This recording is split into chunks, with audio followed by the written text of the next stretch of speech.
if you read in the management literature, it's almost entirely written for peacetime CEOs. So like everything you learn about decision making, and delegation and don't micromanage and all these things are very peacetime oriented in the sense that in peacetime, you're much more focused on the development of the people and the development of the organization over the long term, and the ability for the organization outside of yourself to make higher quality decisions, and then also kind of be creative outside of the mission, and that's kind of all affordable if, like, you've got, say, like you've got Google search and you're just like running, steamrolling through the industry, then you can do a lot more kind of peacetime sort of things. On the other hand, right, if you're running out of cash, or if you're like Apple when Steve Jobs first took over and they had 3 weeks of cash left and so forth, like you can't actually, like that's not affordable in the decision-making process. You've got to get to a very accurate decision extremely quickly.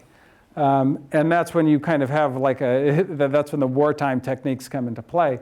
And sometimes in wartime, you end up doing things that actually do undermine the development of the organization, because there's more burden on the CEO to make a much larger number of decisions because accuracy is so important. And the CEO, by virtue of her position, has got more knowledge to make those decisions and more authority, too, to make them definitive and fast and high quality. So that is a lot about what that was about. And I thought, a lot of it came from Andy Grove has a great book called Only the Paranoid Survive, which a lot of you probably have read here.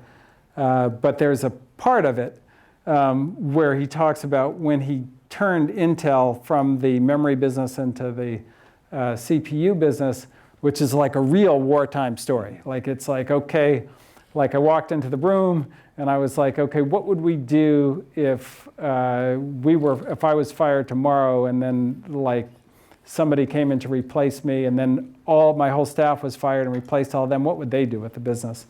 And then like I walked out to the car, like I had a cigarette, I looked out into the distance, I was like, all right, we got to lay off 80% of the people. And those kinds of things they're just not things that you kind of normally encounter in the business education, but in the real business world, that's like most of it. Most of it ends up being wartime, particularly in startup world, like a huge amount of it ends up being wartime. So